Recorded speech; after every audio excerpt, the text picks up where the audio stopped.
"I'm sorry my son ended up with such an unattractive wife," my mother-in-law suddenly declared, yanking the microphone from my father-in-law while he was delivering his speech at our wedding.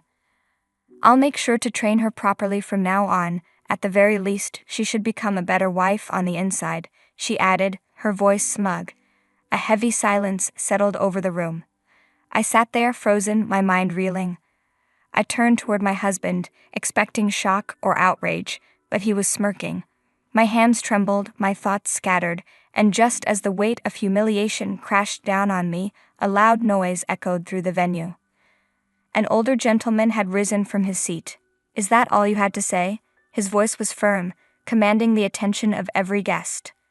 Then, without hesitation, he strode toward me with confidence. "Oh my God, it's him," my husband muttered, his face drained of color. I barely had time to process what was happening before the man reached out, grasped my arm, and said, "Come with me." Before I could protest, he led me away, my dress trailing behind us through the hotel corridor. The dress I never even wanted in the first place. My mind raced with a flood of memories. My name is Pearl. I'm 35 years old. I was raised by my mother after my parents divorced when I was in elementary school. In my 20s, my mother fell ill, and caring for her became my priority. Between working and looking after her, romance was the last thing on my mind. Then in my 30s, I met Anthony. He was kind, understanding, and despite knowing about my responsibilities, he proposed to me. We met at work. He was a client, and I assisted him at the reception desk. I hesitated at first, unsure if I could balance marriage and my duties to my mother, but Anthony reassured me. "I know how much your mother means to you," he had said. "Let's be a family of 3. His words moved me, and I accepted his proposal. When we announced our engagement, my mother was overjoyed, but Anthony's mother, Sally, had a completely different reaction. "I'll be upfront, I don't approve of women from broken families," she stated bluntly when we first visited his home as a couple. From then on, every meeting with her was laced with sarcasm. "She's past her prime and she has a sick mother to take care of. My poor son," she would sigh dramatically. I endured her insults for the most part, but one day she crossed the line. "I can handle you belittling me, but don't you dare speak ill of my mother. Anthony was the one who wanted to be part of our family," I snapped. Sally's eyes narrowed. "You probably tricked him into it," she spat. "I did no such thing," I retorted. "Well, your mother must have cheated, and that's why your father left," she hissed. I wanted to fight back, but each time she struck even harder. I considered telling Anthony, but I didn't want to add to his burdens. Then she started meddling in the wedding plans. She even tagged along the day we picked out my wedding dress. "I'll choose the perfect dress for you," she declared.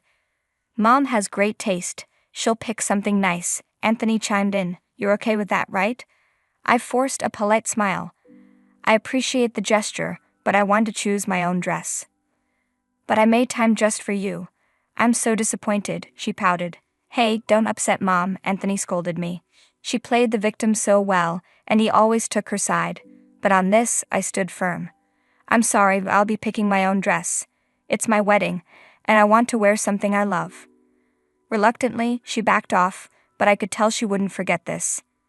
Then, on the morning of my wedding, she did something unthinkable. "What an awful dress. And that veil. Looks like something from a bargain bin. You'd look better wrapped in a garbage bag with a sale flyer on your head," she sneered when she saw my dress in the dressing room. I took a deep breath, trying to stay calm. "My mother made this veil by hand. We chose the dress together, and I love it," I said. At that, her expression darkened. "A woman like that has no right to be part of our family," she snapped. Then, before I could react, she pulled a can of coffee from her purse and dumped it all over my dress. "Stop. What are you doing?" I cried, watching in horror as the dark liquid seeped into the fabric. I grabbed a towel, frantically dabbing at the stain, but it was ruined. "This is what happens when you don't listen to me," she said smugly. "Luckily, I brought a dress I picked out. You'll wear that instead."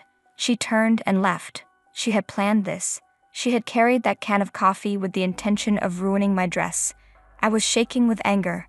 I rushed to Anthony's waiting room, tears in my eyes. "This is unfair. She ruined my dress on purpose," I burst out. Anthony let out an irritated sigh. "What do you want me to do about it?" "She's your mother," I shot back. "This isn't the first time." Enough, you're so annoying, he snapped, his voice sharp and angry. For a moment, I was stunned. His face twisted in frustration, but then he took a deep breath and muttered, "Sorry, I just have a lot on my mind." I exhaled, trying to calm myself. "What's wrong?" He hesitated, then admitted, "My company's CEO is attending the wedding." Apparently, the CEO happened to be at the hotel and upon hearing about the wedding, decided to join after an empty seat became available. "This is a huge opportunity. If I impress him, it could mean a promotion," Anthony said. "I don't have time to worry about your dress, just do as my mother says." His words stung, but arguing was pointless, so I let it go. The wedding proceeded, and for a while, everything seemed fine. Then the speeches began. Sally took the mic and launched into her tirade, humiliating me in front of our guests. My hands clenched into fists, my anger bubbling over, when suddenly, a voice cut through the room. "You don't belong here," the older gentleman from before said coldly, his gaze locked on Sally. "Who the hell are you?" she shrieked. But beside her, Anthony had gone pale. His lips trembled as he whispered, "Why is the CEO here?" "That's right," my father confirmed, his voice steady. "I am the CEO of Anthony's company, and I'm also your biological father." His words sent a shockwave through me. I had always known that my parents divorced due to constant conflicts. They both worked long hours and their arguments never seemed to end. To avoid exposing me to their disputes, they made the painful choice to part ways. However, even after the divorce, they remained in touch, and my father never abandoned me. He visited frequently, provided child support until I became independent, and even helped when my mother fell ill. But there was one thing I had never really asked him about, his job. And now, here he was, standing before me as the very man my fiancé had been desperately trying to impress. "I don't understand, you told me you had an important business meeting and couldn't come to my wedding." "I did, but the meeting ended much earlier than expected," my father explained. "I still wanted to give you a wedding gift, so I came here." That's when I ran into one of my employees at the entrance. The irony was almost laughable. The very boss Anthony had been raving about for weeks, hoping to impress him for a promotion, was my father. When I asked for the names of the bride and groom, I realized it was your wedding. My meeting had been canceled last minute, and there was an empty seat, so I decided to join in. "Then why didn't you tell me?" "Your mother and I thought it'd be a nice surprise. Never in my wildest dreams did I expect it to turn out like this." My father sighed, his eyes darkening. Before I could respond, the door suddenly swung open. "Oh, Pearl, you can't just run off like that," my mother-in-law cooed, her voice unnaturally sweet. A shiver ran down my spine. I had never heard her speak like this before. No doubt, she had just learned who my father really was. My father wasn't one to play along. He turned to her, his voice sharp as a blade. "Who do you think is responsible for this mess?" "Oh, that was just a little joke," she stammered, forcing a nervous smile. "A joke?" my father scoffed. "You called humiliating my daughter on her wedding day a joke? That's even more disgraceful." "No, wait. I didn't mean it like that," she protested. "So you seriously believe my daughter is ugly?" His tone dropped dangerously low. Faced with his piercing gaze, my mother-in-law froze. She opened and closed her mouth repeatedly, unable to form a proper response. Then, as if on cue, Anthony burst into the room. He rushed toward my father, dropping to his knees in a desperate attempt to salvage the situation. "I sincerely apologize for my mother's behavior," he pleaded. But my father wasn't moved. "You're apologizing to the wrong person," he said coldly. Anthony flinched and turned to me. "Pearl, I'm sorry. My mom acted on her own. I had nothing to do with it." I narrowed my eyes at him. "Really?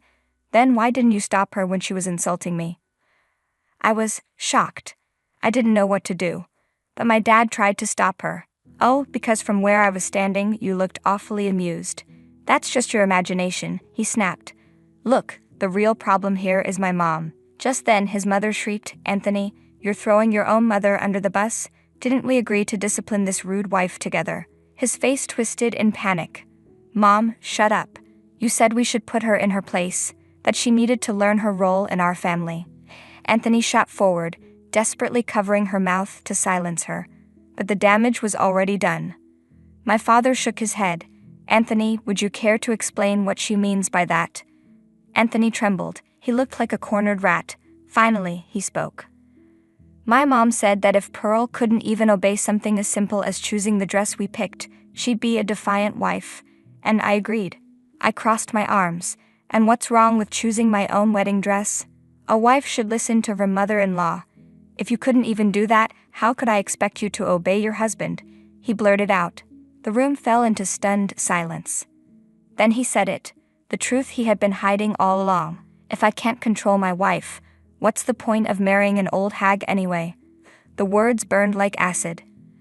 I exhaled slowly. So all that talk about wanting to take care of my mother, wanting to be a family of 3, that was all a lie. Anthony's face twitched. Of course, you have a hefty savings account, don't you? My plan was to use it to build a house for my mom and me. I wanted to make you work like a servant while we enjoyed life, but now, thanks to this mess, everything is ruined. It was as if a mask had been ripped off. He had never loved me. I had been nothing but a pawn in his twisted little game. As the realization sank in, he suddenly clutched his head. Ah, no.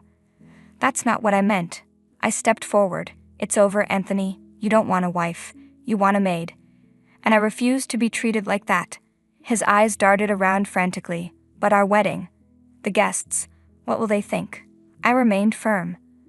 I'll return their gifts and explain the situation. Since your mother caused all of this, you too will cover the wedding costs. Are you insane? This is just one little mistake. Why should I pay for everything? I pulled out my phone, pressed play, and let the recordings of his mother's insults fill the room. When did you record that? His mother gasped. I'm not stupid, I said simply. And now I'll be filing for emotional damages. That's ridiculous. I was just disciplining my daughter-in-law. If you truly believe that, feel free to tell the judge. Her face drained of color. Then my father spoke the final words that sealed their fate. I'll be reconsidering your position at the company, Anthony. Anthony collapsed onto the floor. No, please, Pearl, forgive me. I turned my back on him. Rot in hell. And with that, I walked out of the dressing room, free. In the end, Anthony and his mother paid every cent of the wedding costs. He was demoted and sent to a remote branch in Nebraska. His mother was shunned by her family, divorced by her husband, and left with nothing. As for me, I chose to focus on my career, and to my surprise, my parents rekindled their bond, and we now enjoy peaceful family dinners together. I've never been happier. Thanks for watching. See you in the next video. Stay tuned.